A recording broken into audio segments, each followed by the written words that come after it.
성도님들, 하루하루 지금까지 인생을 살아오시면서 정말 많은 선택의 순간을 경험하셨을 것입니다. 그 중에는 우리 인생에 정말 크고 적은 그런 변화를 이끌어온 결정적인 선택의 순간도 적지 않았을 것입니다. 예를 들면 꽤나 오랫동안 다녔던 직장에서 다른 곳으로 옮기게 될 때, 또 사랑하는 우리의 자녀들의 진로를 놓고 눈물로 기도할 때, 정들었던 곳을 떠나 새로운 보금자리로 나아가야 할 때처럼 말입니다. 그 순간 우리는 이와 같은 현실과 하나님의 약속 사이에서 참으로 많은 고민을 하게 됩니다. 이스라엘 백성도 이와 마찬가지였습니다. 하나님께서 그들에게 친히 주시겠다고 약속하신 이 가나안 땅에 드디어 오매불만 그리던 그 땅에 도착했지만, 그들은 사실 확신보다 이게 하나님의 뜻이구나, 약속이 성취되었구나 하는 확신보다 사실 두려움이 더 컸습니다. 그래서 모세는 정탐꾼을 보냈고, 모세에 의해 보내진 그 정탐꾼들은 정탐을 마치고 돌아와 보고를 하게 됩니다. 그런데 그 정탐꾼의 보고는 10대 2, 2대 10으로 너무나 극명하게 달랐습니다. 같은 것을 보고 왔는데 전혀 다른 것을 본 것처럼 말입니다.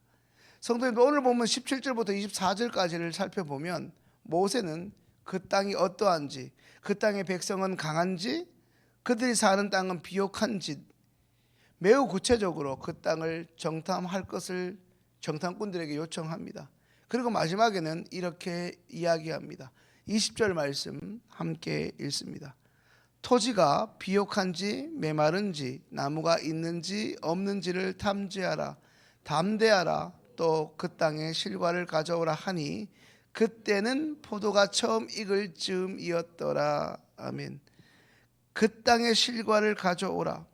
그들은 에스골 골짜기에서 막대기에 메어야 할 만큼 큰 포도송이를 발견합니다.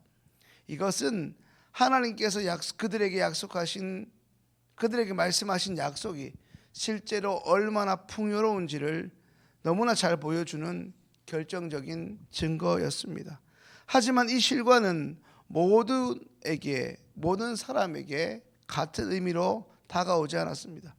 모세가 하나님의 명령을 따라 가나안으로 보낸 12명의 정탐꾼 중에 거의 절대 다수로 할 수 있는 이 10명은 그 땅 속에서 이른바 현실의 두려움을 보았고, 나머지 두 사람 여호수아와 갈렙은 하나님의 약속을 보았습니다. 서로 다른 관점으로 인한 전혀 다른 결과물을 모세에게 가져온 것입니다.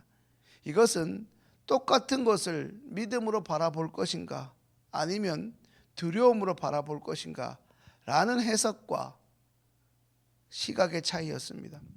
성도님, 오늘 본문의 이 가나안 정탐 이야기는 여기서 보여주는 인간의 연약함은 오늘 우리에게도 여전히 고스란히 남아 있습니다. 지금까지 우리가 신앙생활을 하면서 수차례 하나님의 말씀을 통해 그분의 약속을 들었음에도 불구하고 우리는 수시로 두려워하고 망설입니다. 왜 그렇습니까? 확고하지 못한 우리의 시선이 너무나 쉽게 삶의 환경과 현실의 조건 앞에서 흔들리기 때문입니다. 하지만 하나님의 말씀은 우리에게 이렇게 말씀합니다. 어제 새벽에 제가 말씀드린 것처럼 예수님은 자신의 제자들에게 내가 세상을 이겼으니 두려워하지 말라고 말입니다. 담대하라고 말씀하셨습니다. 언제나 우리 하나님은 우리보다 앞서 가셔서 우리를 친히 인도하시는 분이고, 무엇보다 언제 어디서나 항상 우리와 함께하고 계시기 때문입니다. 성도님들, 그런 의미에서 일평생 하나님을 붙드는 이 믿음이라는 것은 우리 눈에 보이는 현실, 우리 앞에 닥쳐진 이 현실 세계를 무시하라는 것이 아니라 그 현실 너머에 계신, 눈에 보이지 않으나 존재하고 계시는 하나님의 약속을 더 굳게 붙들 수 있는 용기가 바로 믿음이라는 것입니다. 성도님, 오늘 보면 20절에 언급된 에스겔 골짜기가 우리의 삶 가운데도 존재하게 마련입니다. 이 에스겔 골짜기는 하나님이 허락하시는 열매가 풍성이 맺혀 있는 땅이자 축복의 자리입니다. 하나님은 오늘 우리에게도 그 땅의 실과를 가져오라 말씀하십니다. 성도님들, 어찌 그 땅에서의 삶이 힘들지 않았겠습니까? 또한 오늘 우리에게 주어진 이 땅의 삶이 결코 어렵지 않겠습니까? 어렵지 않을 수 있겠습니까? 어찌 이 땅에서 땀 한 방울 흘리지 않고 인생의 농사를 지을 수 있겠습니까? 그러나 우리에게 중요한 것은 지금 내가 어떤 것을, 무엇을 바라보고 있는가 하는 것입니다. 우리와 함께 하시는 하나님을 보고 있다면 그 땅은 결코 두려움의 땅이 아니라 우리가 기쁨으로 취해야 하는 축복의 땅이요 은혜의 자리일 것입니다. 성도님들, 말씀을 정리합니다. 언제부터인가 우리는 삶의 현실을 지나치게 두려움으로 인식하고 있지는 않는지요? 과거부터 지금까지 함께 해주셨던 우리 하나님을 매 순간 붙들고 있습니까? 아니면 좀 더 우리보다 유력하다는 사람의 말에 쉽사리 일희일비하면서 흔들리고 있지 않습니까? 지금도 우리의 발걸음은 하나님의 약속의 말씀을 향해 나아가고 있습니까? 언제부터인가 우리는 우리가 속한 이 세상을 너무 두려워한 나머지 하나님의 말씀 앞에서 자꾸만 머뭇거리고 전진하기를 여전히 망설이고 있는 것은 아닙니까? 성도님들, 하나님은 오늘도 우리 앞에 약속의 땅을 보여주시며 말씀하십니다. 그 땅의 실과를 가져오라고 말입니다.